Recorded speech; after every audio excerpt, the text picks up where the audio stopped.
ഒരുക്കങ്ങൾ ഇങ്ങനെ നടന്നുകൊണ്ടിരിക്കുകയായിരിക്കും അല്ലേ?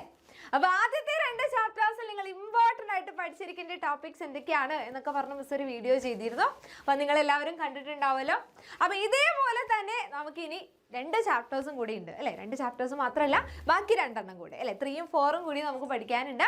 അപ്പോൾ ഈ 3, 3rd and 4th ചാപ്റ്റേഴ്സിൽ ഇമ്പോർട്ടൻ്റ് ആയിട്ട് നിങ്ങൾ എന്തൊക്കെ പഠിക്കണം എന്നാണ് മിസ് നിങ്ങൾക്ക് ഇപ്പോൾ പറഞ്ഞു തരാനായിട്ട് പോണത്. അപ്പോൾ ഇത് മാത്രമല്ല, ഇവിടെ മിസ് ഇമ്പോർട്ടൻ്റ് ആയിട്ടുള്ള ടോപ്പിക്സ് ആണ് പറയുന്നത്. അപ്പോൾ ഇതേപോലെ നമുക്ക് ഫുൾ കാര്യങ്ങൾ പഠിക്കണം. അപ്പോൾ 7 PM നമ്മുടെ ലൈവ് ഉണ്ടാവും. അതാരും മിസ് ചെയ്യാൻ പാടില്ല. എല്ലാവരും കറക്റ്റ് സമയത്ത് തന്നെ എത്തണം. ഓക്കെ അല്ലേ മക്കളെ? യെസ്. അപ്പോൾ നമ്മുടെ 3rd ചാപ്റ്റർ എന്ന് പറഞ്ഞു കഴിഞ്ഞാൽ ഫങ്ഷൻസ് ആണ്. അപ്പോൾ ഫങ്ഷൻസ് എന്ന് പറഞ്ഞ ഈ ഒരു 3rd ചാപ്റ്ററിൽ എന്തൊക്കെ കാര്യങ്ങളാണ് നമ്മൾ ഉറപ്പായിട്ടും പഠിച്ചിട്ട് പോകേണ്ടത് എന്നാണ് മിസ് നിങ്ങൾക്ക് ഇപ്പോൾ പറഞ്ഞു തരാനായിട്ട് പോണത്. ഓക്കെ. അപ്പോൾ ആദ്യം തന്നെ നിങ്ങൾ ഇതിൽ നോക്കേണ്ട കാര്യം എന്ന് പറഞ്ഞാൽ നമ്മൾ മോഡുലറൈസേഷൻ എന്താണ്, മോഡുലർ പ്രോഗ്രാമിംഗ് എന്താണ് എന്നൊക്കെ പഠിക്കുന്നുണ്ട്. അപ്പോൾ അതിൻ്റെ മെറിറ്റ്സ് എന്താണ്, മോഡുലർ പ്രോഗ്രാമിംഗ് ചെയ്യുന്നതുകൊണ്ടുള്ള നമുക്ക് മെറിറ്റ്സ് എന്തൊക്കെയാണ് എന്നുള്ളത് പഠിക്കണം. അതേപോലെ തന്നെ എന്താണ് ഫങ്ഷൻ. ഫങ്ഷൻ എന്ന് പറഞ്ഞു കഴിഞ്ഞാൽ named unit of statements in a program to perform some task ആണ്. ഫങ്ഷൻ എന്ന് പറഞ്ഞു കഴിഞ്ഞാൽ നമുക്ക് എന്തോ ഒരു പേരിട്ട കുറച്ച് ഗ്രൂപ്പ് ഓഫ് സ്റ്റേറ്റ്മെന്റ്സ് ആണ്, അവർ എന്തോ ഒരു പണി ചെയ്യും അല്ലേ? അങ്ങനെയുള്ള ആൾക്കാരെയാണ് നമ്മൾ ഫങ്ഷൻ എന്ന് പറയാം. അപ്പോൾ ഇതിൽ ഒരുപാട് പ്രീ ഡിഫൈൻഡ് ഫങ്ഷൻസ് നമ്മൾ പഠിക്കുന്നുണ്ട്.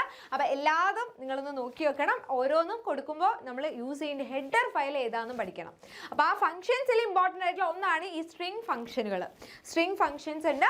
strlen, strcpy, strcat, cmp, cmpi ഇതൊക്കെ തന്നെയാണ്. അപ്പോൾ സ്ട്രിംഗ് കൊടുക്കുമ്പോൾ സി സ്ട്രിംഗ് എന്ന് പറഞ്ഞ ഹെഡർ ഫയൽ കൊടുക്കണം. അപ്പോൾ ഇതേപോലെ എല്ലാ പ്രീ ഡിഫൈൻഡ് ഫങ്ഷൻസിൻ്റെയും ഹെഡർ ഫയൽ ഏതാണ് എന്നുള്ളത് നിങ്ങൾ നോക്കണം. ഓക്കെ. യെസ്. അടുത്തതാണ് 2 ടൈപ്പ് ആർഗ്യുമെന്റ് അല്ലെങ്കിൽ പാരാമീറ്റേഴ്സ് അല്ലേ? നമുക്ക് വാല്യൂ പാസ് ചെയ്യാനാണ് 2 ടൈപ്പ് ഉണ്ട്. ഫോർമൽ പാരാമീറ്റേഴ്സും അതുപോലെ തന്നെ ആക്ച്വൽ പാരാമീറ്റേഴ്സും. ഈ 2 ടൈപ്പ് പാരാമീറ്റേഴ്സ് ഉണ്ട് നമുക്ക് പഠിക്കാൻ.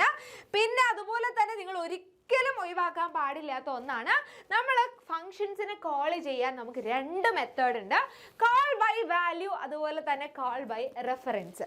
ഈ 2 എണ്ണാണുള്ളത്. Call by value, call by reference. ഈ 2 എണ്ണം ഒരിക്കലും നിങ്ങൾ മിസ് ചെയ്യാൻ പാടില്ല.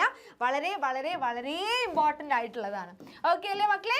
അപ്പോൾ ഈ 2 type of methods of calling function, call by value, call by reference. അതേപോലെ തന്നെ എന്താണ് ലോക്കൽ സ്കോപ്പ്, എന്താണ് ഗ്ലോബൽ സ്കോപ്പ്, അതുപോലെ എന്താണ് ലോക്കൽ വാരിയബിൾ, എന്താണ് ഗ്ലോബൽ വാരിയബിൾ. അപ്പോൾ അതൊക്കെ തമ്മിലുള്ള ഒരു ഡിഫറൻസ്.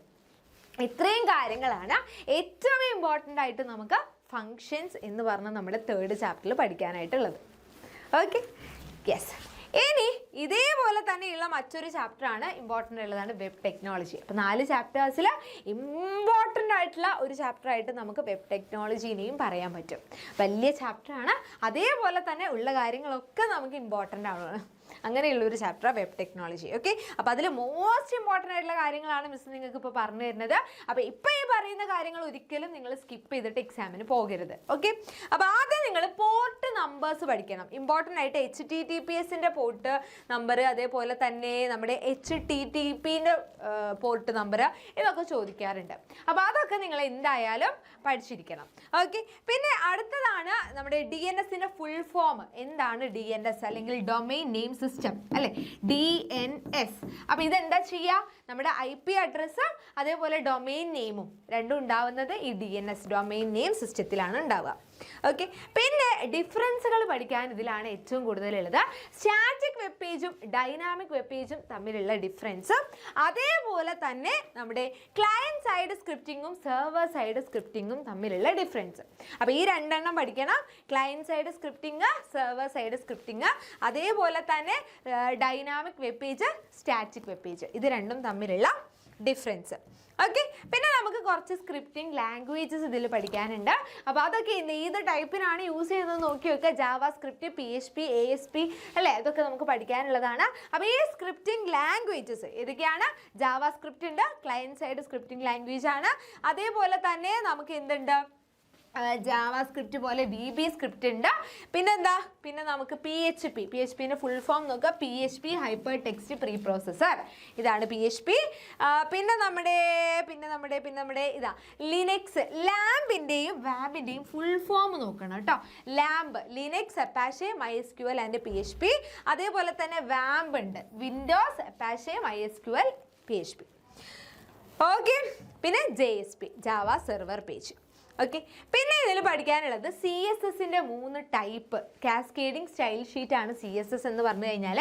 CSS 3 ടൈപ്പ് ഉണ്ട്. ഇൻലൈന്, എംബഡഡ്, ലിങ്ക്ഡ്. ഇതൊന്ന് പഠിക്കുക. ഇൻലൈൻ എന്ന് വെച്ച് കഴിഞ്ഞാൽ നമ്മൾ നമ്മുടെ ബോഡീൻ്റെ ഉള്ളിലാണ് സ്റ്റൈൽ കൊടുത്തതെന്നുണ്ടെങ്കിൽ ഇൻലൈൻ ആണ്. അതുപോലെ തന്നെ നമ്മളൊരു വെബ് പേജിൻ്റെ പാർട്ടായിട്ട് നമ്മൾ അതിൻ്റെ കൂടെ കൊടുക്കുകയാണെങ്കിൽ എംബഡഡ് ആണ്. നമ്മൾ വേറൊരു എക്സ്റ്റേണൽ ആയിട്ട് നമ്മൾ സേവ് ചെയ്യുക, .css എന്നൊക്കെ പറഞ്ഞ് സേവ് ചെയ്യുകയാണെങ്കിൽ അത് ലിങ്ക്ഡ് CSS ആണ്. Okay, yes. പിന്നെ ടാഗുകൾ, ഇതിൽ കുറച്ച് ടാഗുകൾ പഠിക്കാനുണ്ട്. ഇത് ഇമ്പോർട്ടൻ്റ് ആണ്. എന്താണ് കണ്ടെയ്നർ ടാഗ്, എന്താണ് എംപ്റ്റി ടാഗ്? ഓപ്പൺ ചെയ്താൽ ക്ലോസും ചെയ്യണമെങ്കിൽ അത് കണ്ടെയ്നർ ടാഗ് ആണ്. ഓപ്പൺ ചെയ്താൽ മാത്രം മതി ക്ലോസ് ചെയ്യേണ്ടതാണെങ്കിൽ അത് എംപ്റ്റി ടാഗ് ആണ്. പിന്നെ ആട്രിബ്യൂട്ട്സ്, അതേപോലെ തന്നെ ഫോർമാറ്റിംഗ് ടാഗുകൾ. ഹെഡിങ് ടാഗ് ഉണ്ട്, പാരഗ്രാഫ് കൊടുക്കാൻ P ടാഗ് ഉണ്ട്, ലൈൻ ബ്രേക്ക് കൊടുക്കാൻ BR tag, horizontal rule HR tag, സെൻറ്ററിൽ കൊടുക്കാൻ സെൻറ്റർ ടാഗ്. പിന്നെ ഇതുപോലെ ബോൾഡ് ആക്കുക, ഇറ്റാലിക്സ് ആക്കുക, അണ്ടർലൈൻ കൊടുക്കാം, സ്ട്രൈക്ക്, ബിഗ് ആക്കുക, സ്മോൾ ആക്കുക, ഇങ്ങനെ ഒരുപാട് ടെക്സ്റ്റ് ഫോർമാറ്റിംഗ് ടാഗുകൾ ഉണ്ട്. അത് ഇമ്പോർട്ടൻ്റ് ആണ്. ടെക്സ്റ്റ് ഫോർമാറ്റിംഗ് ടാഗുകളും അതിൻ്റെ ആട്രിബ്യൂട്ട്സും. ഓക്കെ, അത് ചോദിക്കാറുള്ളതാണ്. ചിലപ്പോൾ നമ്മളോട് ആ ഒരു ഫീച്ചർ വെച്ചിട്ട് ഒരു കോഡ് എഴുതാനായിരിക്കും പറയാം. അല്ലാന്നുണ്ടെങ്കിൽ നമ്മൾ ഡയറക്റ്റ് ആയിട്ട് 1 മാർക്കിനൊക്കെ ഇങ്ങനെ ടെക്സ്റ്റ് ഫോർമാറ്റിംഗ് ടാഗ്സ് ചോദിക്കും. അപ്പോൾ അതിൽ മാർക്ക് ടാഗ് ആണ് റിപ്പീറ്റഡ് ആയിട്ട് ചോദിക്കാറുള്ളത്. മാർക്ക് എന്ന് പറഞ്ഞാൽ സ്ക്രോളിംഗ് ടെക്സ്റ്റ് വരാൻ വേണ്ടിയിട്ടാണ്. അപ്പോൾ ഈ മാർക്ക് ടാഗിൻ്റെത് നിങ്ങളോട് ചോദിക്കാറുള്ളതാണ്. അതിൻ്റെ ടാഗുകൾ ഏതൊക്കെയാണ് എന്നുള്ളത് ചോദിക്കാറുണ്ട്.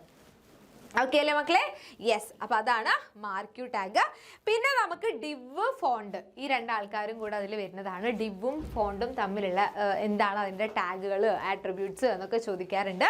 ഡിവ് എന്ന് പറഞ്ഞു കഴിഞ്ഞാൽ നമുക്കൊരു സെക്ഷനിൽ മാത്രം സ്റ്റൈലൊക്കെ കൊടുക്കാനാണ്. അപ്പോൾ അതിൽ വരുന്ന ആട്രിബ്യൂട്ടുകളാണ് അലൈന്, ID, സ്റ്റൈല്. അതേപോലെ തന്നെ ഫോണ്ട് ഉണ്ട്. നമുക്ക് സൈസും സ്റ്റൈലും കളറും ഒക്കെ ടെക്സ്റ്റിന് കൊടുക്കണമെങ്കിൽ നമുക്ക് ഫോണ്ടാണ് യൂസ് ചെയ്യുക. അതിൽ വരുന്ന attribute 3 colour, face, size. Okay, അപ്പോൾ ഡിവും ഫോണ്ടും ചോദിക്കാറുള്ളത്, ഡിവും ഫോണ്ടും മാത്രമായിട്ട് സ്പെഷ്യലായിട്ട് ചോദിക്കാറുള്ളതാണ്. അപ്പോൾ ഫോണ്ടിൻ്റെ ആട്രിബ്യൂട്ട്സ് ആണ് colour, face, size. Okay, yes. അപ്പോൾ ഇത്രയുമാണ് നമ്മൾ ഇമ്പോർട്ടൻ്റ് ആയിട്ട് പഠിച്ചിരിക്കേണ്ട ടോപ്പിക്സ്. അപ്പോൾ ഇതൊക്കെ എന്ന് പറഞ്ഞു കഴിഞ്ഞാൽ മക്കളെ, നിങ്ങൾ ഇതാണ് മിസ്സ് നമ്മുടെ കംപ്ലീറ്റ് ചാപ്റ്റർ അല്ല ഇവിടെ പറഞ്ഞത്. നമ്മുടെ ചാപ്റ്ററിൽ ലാസ്റ്റ് മിനിറ്റ് ആയാലും നിങ്ങൾ ഒരിക്കലും ഇത് മിസ് ചെയ്യരുത് എന്നുള്ള ടോപ്പിക്സ് ആണ് മിസ് ഇപ്പം നിങ്ങൾക്ക് പറഞ്ഞു തന്നത്. അപ്പോൾ ഇതിൻ്റെ ബാക്കിയുള്ള എല്ലാ കാര്യങ്ങളും നമ്മൾ ലൈവിലായിരിക്കും ഡിസ്കസ് ചെയ്യുക. അപ്പോൾ 7 PM നമ്മുടെ ലൈവ്. അതൊരിക്കലും നിങ്ങൾ മിസ് ചെയ്യരുത്. എല്ലാവരും കറക്റ്റ് ടൈമിൽ തന്നെ നമ്മുടെ ചാനലിലേക്ക് എത്തുക.